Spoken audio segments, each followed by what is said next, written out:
સૌરાષ્ટ્ર ગુજરાતભરના મારા પ્રિય ચાહકો, આત્મીયજનો, સગા સંબંધીઓ અને ખેડૂતથી માંડીને તમામ નાગરિકોને બે હાથ જોડીને વિનંતી કરીને એક મેસેજ આપવા આ વિડીયો મેં ઉતાર્યો છે કે જ્યારથી ગઈકાલથી મને હેડલાઇન દૈનિકમાંથી ફરજ મુક્ત કરવામાં આવ્યો ત્યારથી હજારો કિસાન ભાઈઓના, ખેડૂત મિત્રોના, નાગરિકોના, સમર્થકો, સપોર્ટર્સના, તમામ પાર્ટી, તમામ વર્ગ, તમામ ધર્મ, તમામ કોમમાંથી ફોન આવી રહ્યા છે.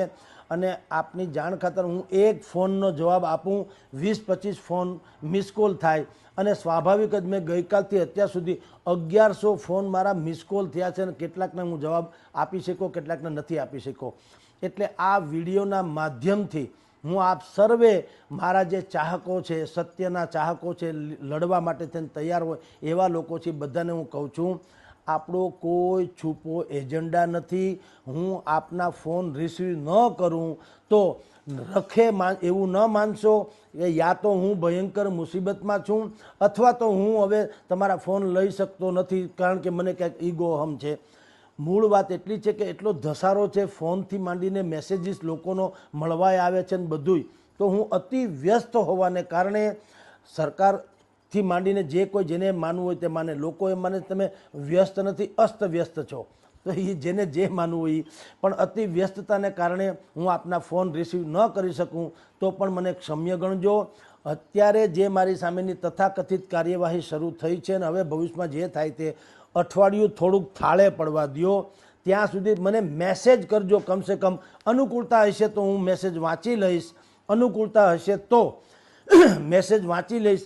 પરંતુ હું આપના મેસેજનો પણ ધારો કે જવાબ ન આપી શકું તો ક્યારેય એવું ન માનશો કે હવે અમે કંઈક ઊંચામાં આવી ગયા. હું અત્યંત વ્યસ્ત છું કારણ કે એકલવીર જેવી વાતો છે, મારે બાકીની બધી વ્યવસ્થા કરવાની હોય તો એ કરીશું. જે કંઈ મને સંપૂર્ણપણે ન્યાયતંત્ર ઉપર બિલકુલ ભરોસો છે. મારી કોઈ સામે શિકાયત નથી. સરકાર સામે આપણી બગાવત કે લડત ક્યાં છે? આપણી લડત શું છે? તમારા બધા ભાઈઓ જે તમે ખેડૂતો, કિસાનો, નાગરિકો, એની જે સમસ્યા છે એને એ સમસ્યાને તંત્ર સુધી પહોંચાડવાની એક કવાયત છે.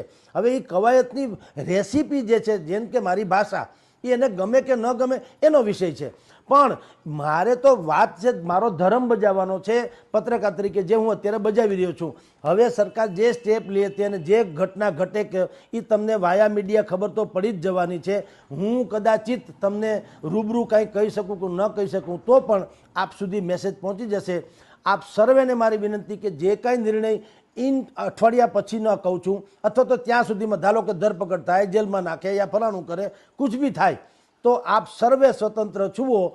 હું તમારા દુઆ ઈચ્છું છું, બીજું કશું જ ઈચ્છતો નથી. આપણે દંગા પ્રેમી નથી, દુઆ પ્રેમી છીએ. આપની ચાહના, આપની મોહબ્બત, આપની જે માન અકરામ મને આપો છો એ ઘણું છે. જેટલો સમય જે કાંઈ સહન કરવું પડે એ કર્યા પછી પણ જ્યારે છૂટીશું, માઇક બંધ કરવાથી મોઢું બંધ ન થાય.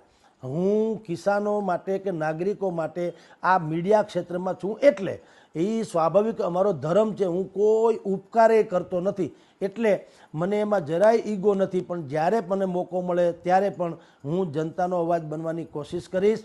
અને આપને આમ ધ્રુવ પંક્તિ તરફ કહી દઉં કે મારે ક્યારે રાજનીતિમાં આવવાનું થતું નથી.